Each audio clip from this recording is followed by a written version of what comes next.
Magandang umaga mga kapatid, magandang umaga sa inyong lahat. Ayan, ongoing po ang pagpapakain natin sa ating mga alagang manok early in the morning, alas 7 mga kapatid. So ayan, ang sinag ng araw ay napakababa mga kapatid. So ayan, tara samahan niyo ako.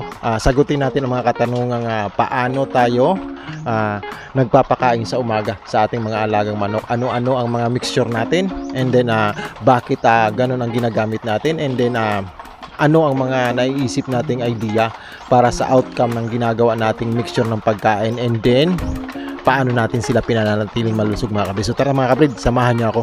Pero bago ang lahat mga kabrid, mag-intro muna tayo.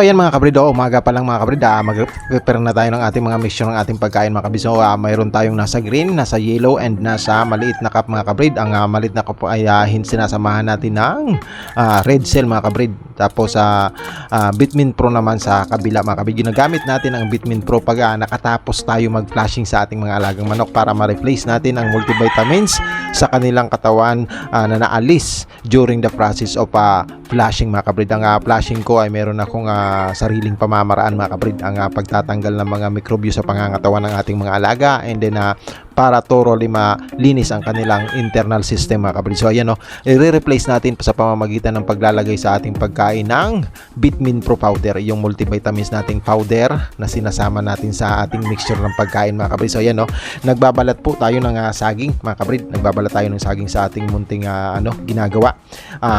Hinahaluan natin ang mixture natin sa pamamagitan ng prosesong wet feeding.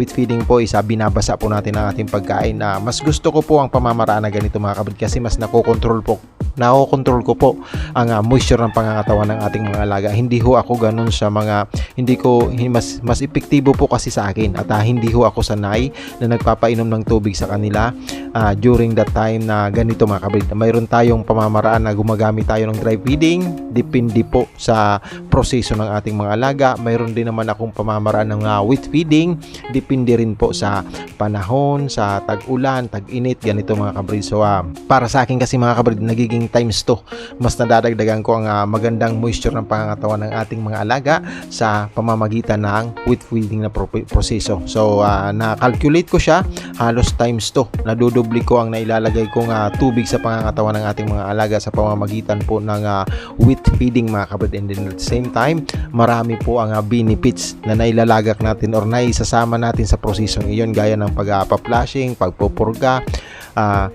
multivitamins.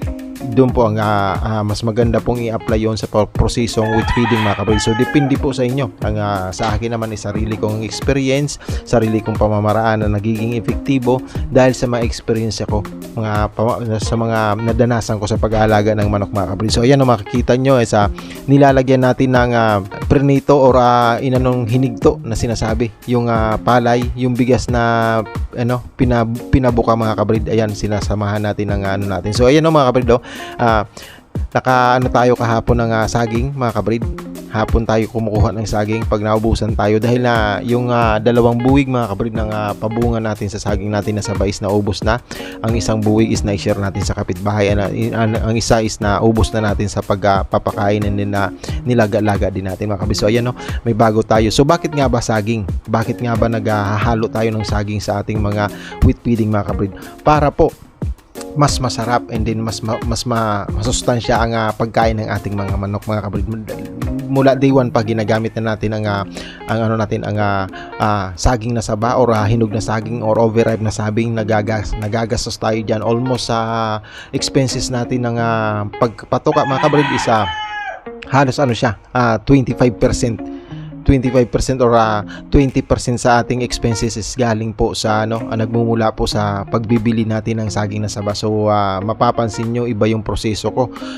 From day 1 po nagagamit ako ng saging na saba.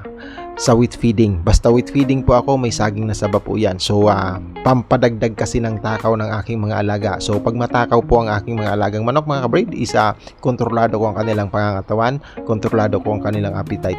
Pag matakaw ang mga alaga ko mga kabreed, mas nakokontrol ko ang aking pagpapakain sa kanila. Hindi ko nadadanasan ang pagkakaroon ng pamimiling manok. Pag ang mga alaga ko pong manok ay namimili sa kanilang binibigay nating pagkain or nagtitira, mas mataas ang tendency ng ating mga alagang manok na dapuan ng mga sakit.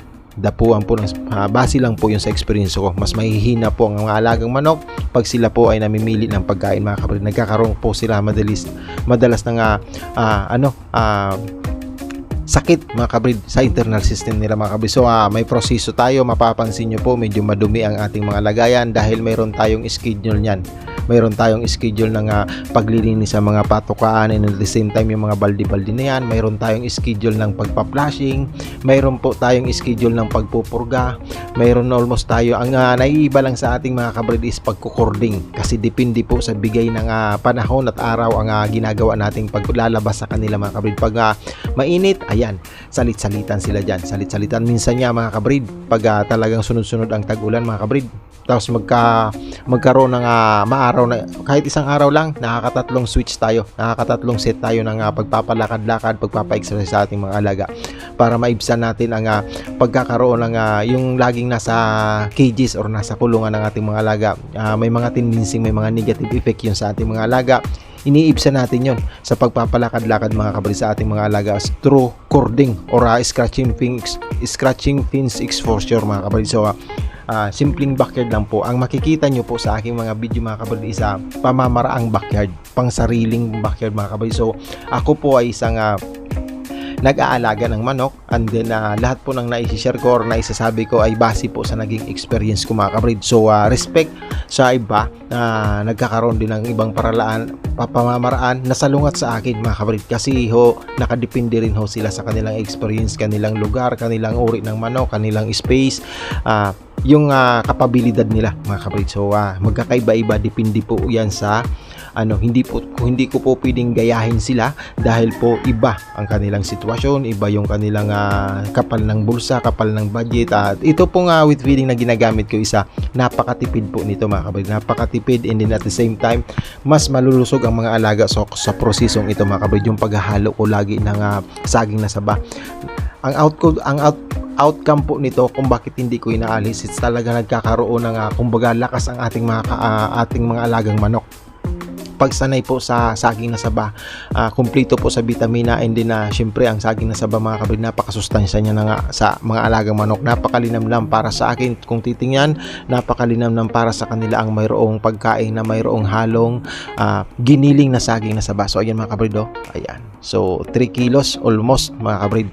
So kung pag tinitipid natin ang ating mga alaga mga kabreed is umaabot tayo ng 5 kilos. So sa umaga kasi ako tumutudo, nagpo 40 grams ako, 40 grams to 45. Sa hapon naman ako nagko-control, 30 to 35 grams mga kabreed. So ayan tara, mag-feeding na tayo mga kabreed, magpakain na tayo sa ating mga alaga. So makita nyo mga kabreed, ano pa lang, alas 7, mga alas 7 siguro, kasi 6:40 tayo nagsisimula mag-prepare. So ayan yung mga gala nating mga inahin mga kabreed, yung mga nasa cages natin na mga babae din mga kabreed, pag nakita natin or napansin na natin na kaya na nila ang mga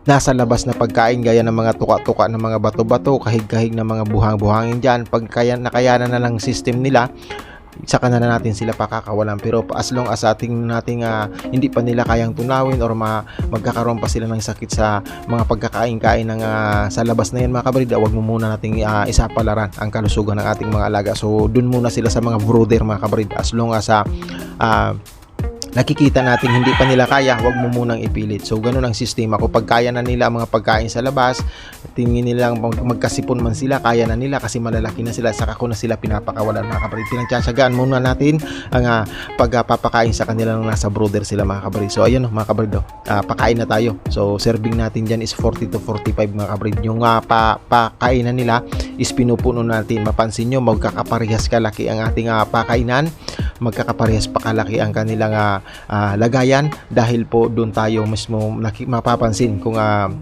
ano natin to, punuin kasi 45 grams ang laman nito. Uy, punuin natin to, ganito.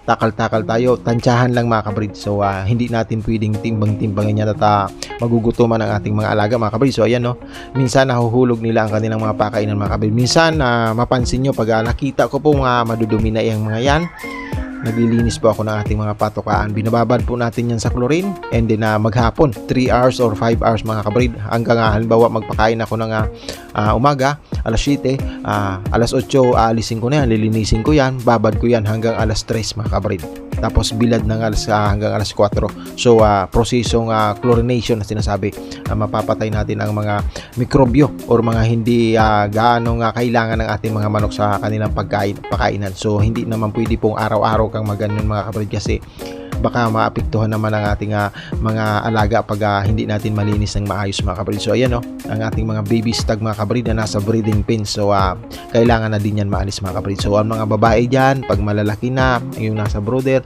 mapapakawalan natin yon. Tapos ang mga seleksyon natin ng mga babae, yun ang itatabi natin dun sa brooder para yun ang maiingatan nating maayos kasi sila po ang magtutuloy ng ating linyadang pinaparami na kills o fouls mga kabrid. So maaari din po, depende po sa sitwasyon, depende po sa hamon, and depende po sa pangangailangan or ano nating kakayanan, maaaring mag crossbreed tayo or maaaring magtuloy tayo sa inbreed mga kabrid. So ayan pakain lang mga kabrid. Dito naman tayo sa ating mga broodcocks and mga tandang mga kabrid, mga 2 years old above, 1 year old, ayan, halo-halo, 4 years old, ayan ang pinapakain natin, baby stag. So ayan makikita nyo, medyo maasikaso. So ang pagbe-breeding po mga kabrid ay hindi ho biro. I-will ka muna sa sarili mo na pag ikaw ay nag-breeding or nag-alaga ng manok, andyan yung stress. Kailangan yung stress sa pagkain ng manok, stress sa mga hamon, stress sa sakit, stress sa panahon na binibigay sa atin ng ating kapaligiran mga kabrid, at saka yung mga development nila. Bukod pa dyan yung behavior ng ating mga alaga mga kabrid. Mayroong mga alagang manok na nag-early maturing or maagang pag nag-feeder picking sila, hindi mo sila basta-basta mapipigilan na mag-feeder picking kung hindi mo kayang i-approach ang tamang pag-aalaga sa kanila para maibsan or maiwasan ang feeder picking mga kabrid. May mga ginagawa tayong prosesong paglalagay ng malunggay leaves, mga damo, or pagbubukod. Pag hindi kaya, ibukod natin. Ang pagbubukod po mga kabrid ay hindi ho ang inaalis ko ang pinaka-alpha sa isang grupo ng nasa brooder mga kabrid, kundi po yung ang inaalis ko po ay yung iyong pinagtutulungan nila mga kabrid. So ayan dito naman tayo sa dalawa na inihahain natin o inihahanda natin para mapamaximize ang kanilang kalusugan mga kabrid. So may sariling timplada yan, ginagamitan natin ng red seal yan at kung ano-ano pa mga kabrid. So ayan mga kabrid. Hanggang dito na lang. Maraming salamat sa inyong lahat sa pagpatuloy na ang ginagawa nating pagpapakita ay tungkol lang po sa daily feeding methods natin, mga proseso at mga pamamaraan natin, sharing na din sa idea kung bakit ganito ang ginagamit, and then sana'y po nakapagbigay ng konting idea sa inyong mga nagsisimula pa lang ng mga datian. Maraming thank you po.